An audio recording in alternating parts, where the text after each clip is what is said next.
Surgió un fatídico día de invierno. Nuestras ondas detectaron una señal emergente desde el espacio profundo, más allá del borde del sistema solar. Los datos no lograban mostrar con certeza qué clase de ser había logrado cruzar nuestros sensores más remotos a la órbita de Neptuno.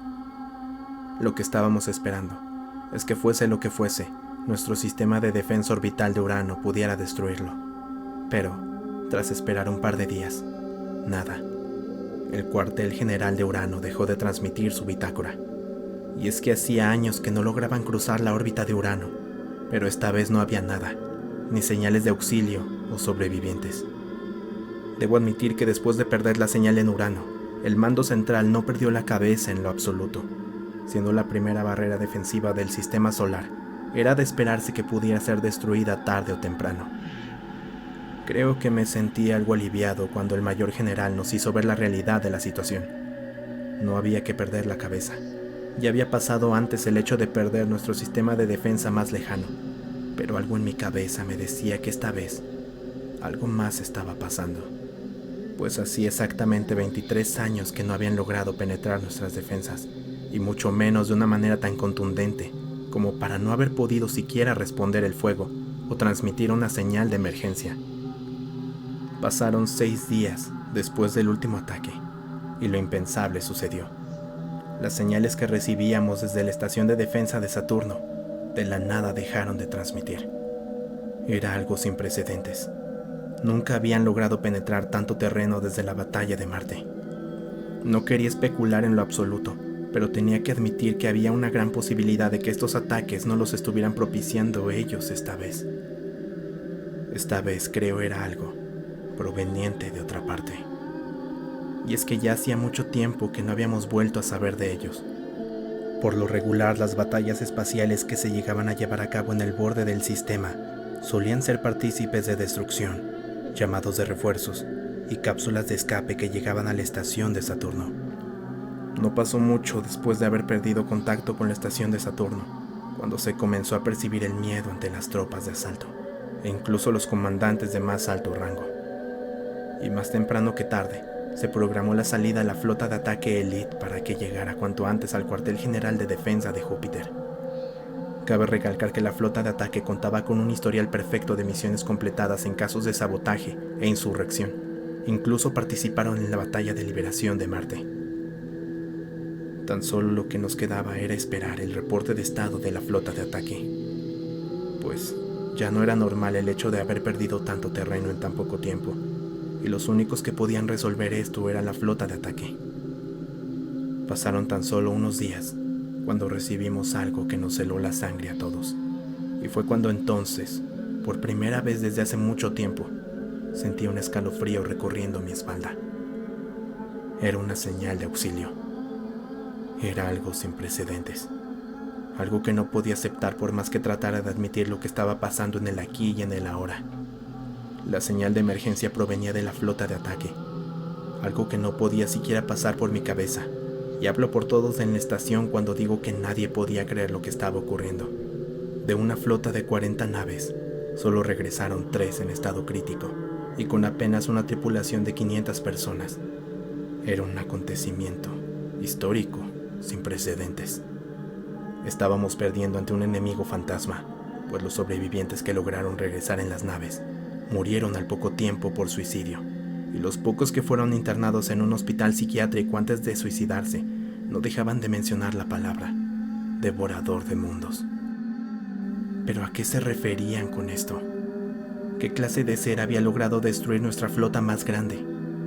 Los humanos siempre nos habíamos considerado la raza más poderosa de los sistemas hermanos. Habíamos logrado inspirar el miedo en los otros sistemas que habíamos descubierto. Pero ahora, ¿qué mierda era esto? ¿Acaso era alguna clase de arma nueva o criatura creada por algún sistema rebelde? El terror por primera vez en mi vida me estaba invadiendo. Algo más poderoso que nosotros ya no solo representaba un peligro, sino que nos estaba destruyendo como si no fuéramos nada. Y lo peor de todo es que no podíamos hacer nada para defendernos. Nuestra última esperanza se hallaba en la colonia de Marte. El emperador nos había logrado inspirar con un buen discurso, pero yo sé que dentro de cada uno de nosotros, el miedo de ir a la batalla nos invadía, con cada día que pasaba. Los sistemas de defensa orbital estaban armados y listos. Toda la flota terrestre se encontraba en espera en la órbita de Marte. El escuadrón del infierno estaba listo para la batalla dentro de la nave insignia Titán, y los devastadores tenían sus láseres apuntando al cielo listos para destruir con su haz de plasma a cualquier cosa que tratara de cruzarse en su campo visual. Además de tener a nuestros bioandroides de última generación listos para el combate. En serio admito que me sentí un poco relajado por tener al mayor y más poderoso ejército de los sistemas hermanos listos para combatir juntos cualquier cosa que se atreviera a llegar a la colonia de Marte. Pero creo que hablé demasiado pronto, pues de la oscuridad del espacio logramos empezar a captar a aquella cosa que había puesto en jaque a la humanidad entera. Me faltarían las palabras para describir a tan inmenso, colosal y terrorífico ser.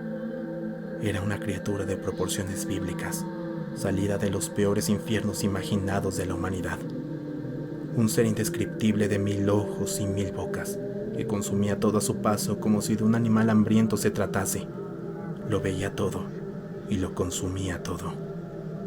Cañones de plasma y disparos de antimateria resonaban en las atmósferas de las naves al mismo tiempo, y ese ser ni siquiera parecía que le importase.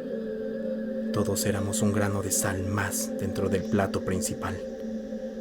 Este ser comenzó a engullir al planeta entero, mientras miles de tentáculos con bocas y miles de colmillos capturaban con una precisión infernal a nuestras naves hiperlumínicas y las devoraban, como si de moscas se tratasen. Era un ser indestructible y voraz, con un hambre insaciable, un inmenso y poderoso ser irracional que solo buscaba saciar su hambre. Un devorador de mundos.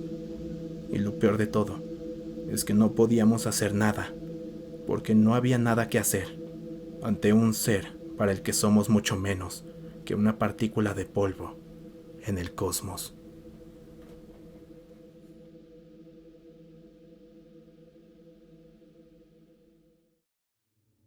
Hace varios años, un artefacto alienígena fue descubierto en el cráter de Chicxulub, cerca de la península de Yucatán, México, lugar donde hace 65 millones de años cayó el asteroide que extinguió a los dinosaurios y dio pie a la evolución de la raza humana. Este artefacto de origen alienígena fue descubierta por el geofísico Michael Altman, el cual se volvió el clavo en el ataúd que daría inicio a una nueva religión conocida como la Uniología.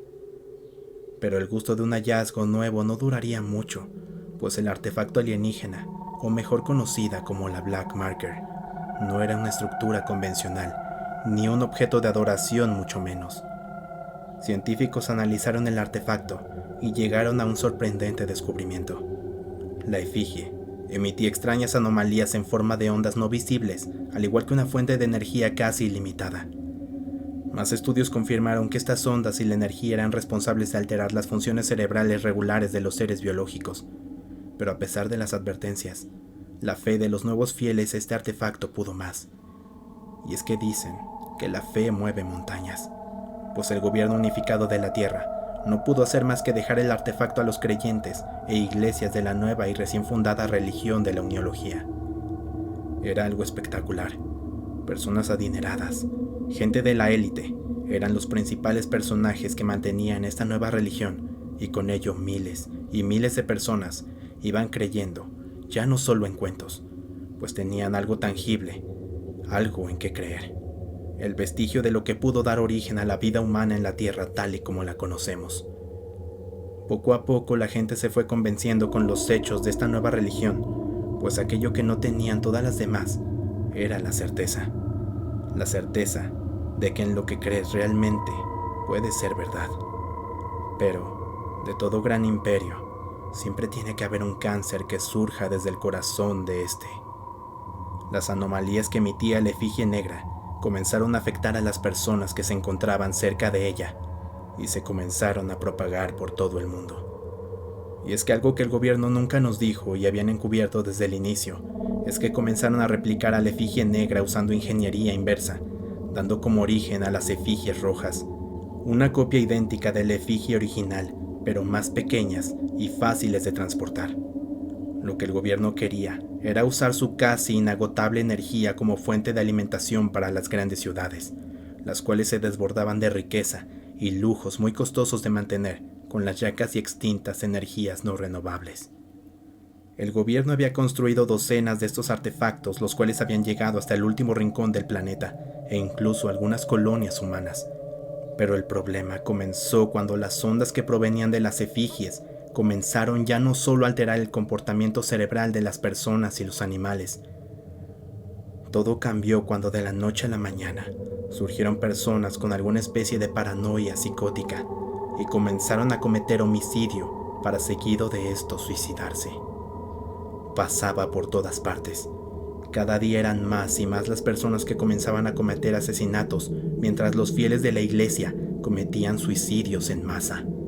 Los cadáveres iban acumulando más y más en fosas comunes y en morgues a lo largo de las ciudades, pero ahí no se detuvieron las muertes. Algunas personas comenzaron a presentar mutaciones y alteraciones más allá de lo psicológico. Era el siguiente paso, al parecer. De alguna manera, parecía que todo era cautelosamente planeado por aquellos artefactos, pues las personas expuestas a las efigies comenzaron a transformarse en criaturas de pesadilla, extrañas y terroríficas que mutaban de manera antinatural con facciones deformes, a los que llamamos necromorfos. Estas criaturas comenzaban a evolucionar a partir de las personas que eran infectadas, dando origen a cientos de criaturas diferentes. Evolucionaban para matarnos, para erradicar a la vida biológica del planeta. Las masacres comenzaron y las personas se defendían a lo largo del planeta, pero estas criaturas eran muy resistentes y ya no solo infectaban a los cadáveres que se habían acumulado con los asesinatos del principio. Ahora aparecían nuevas y mejoradas criaturas que al menor descuido podrían transformarte en una de esas cosas en cuestión de segundos. Pese a toda nuestra avanzada tecnología y armamento, no éramos rivales para su sed de sangre. Todo esto tenía un propósito. Esas cosas no solo mataban por matar, eran una especie de erradicadores de vida biológica. No pudimos contenerlos. Estas criaturas están exterminando a toda la raza humana, y las alucinaciones que nos producen las efigies nos han ido diezmando poco a poco, haciendo que cometamos suicidio y homicidios contra nuestros aliados. No sabes cuándo una alucinación es real y cuándo no. Quizá ya perdimos y solo nos hacen creer que aún podemos ganar. Pero yo sabía que toda esta muerte tenía un propósito más importante. Pues ahora, mientras escribo esto, han comenzado a aparecer una especie de lunas en el espacio visible de la Tierra. Se mueven lentamente y se han colocado como si esperasen. Poseen un color marrón rojizo como la sangre y parecen estar hechas de alguna especie de material orgánico, al igual que tentáculos gigantes debajo de ellos. Oh Dios, no quiero morir. Nunca esperé la muerte, pero no esperaré a que me llegue por causa de esas cosas.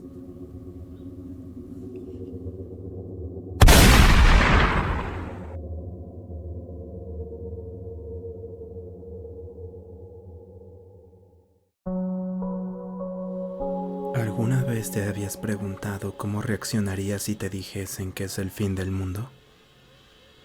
Pues es terror puro lo que siento ahora mismo. El sentimiento de que moriré. El sentimiento de si habrá algo más allá cuando cruce el umbral. Todo es tan pronto y tan repentino. Tan solo tengo 20 años, por Dios. Mis padres murieron hace unas horas cuando unos malnacidos allanaron nuestro hogar y dejaron huérfanos a mí y a mi hermano, quien apenas es un bebé. Ahora mismo me encuentro solo en una sala, junto a mis padres muertos y con mi hermano en brazos esperando a la muerte. Hace una semana, el gobierno nos informó que un meteorito se dirigía hacia nosotros y que habían construido naves espaciales para todo aquello que pudiera pagar por un lugar de $100 millones por persona. ¿Cómo es que podían hacer algo tan cruel? Las naves partieron y a la gente sin los recursos suficientes para comprar un maldito boleto como nosotros nos dejaron a sabiendas de que vamos a morir. ¿Cómo es que el ser humano puede ser tan cruel como para dejar morir a sus hermanos? No me queda más que hacer que llorar mientras abrazo a mi pequeño hermano y permanezco junto a los cuerpos de mis padres. Y es que es tan increíble como de un momento a otro, todo lo que conoces puede cambiar en un parpadear de ojos. Como apenas hace una semana era una persona feliz con una familia hermosa. Como en los peores escenarios, la humanidad muestra quién realmente es. Ahora escucho el estruendo de aquella roca espacial chocando contra la superficie de la Tierra, probablemente a unos kilómetros de donde estoy. Tranquilo, bebé. Yo te amo y pronto veremos a nuestros padres otra vez.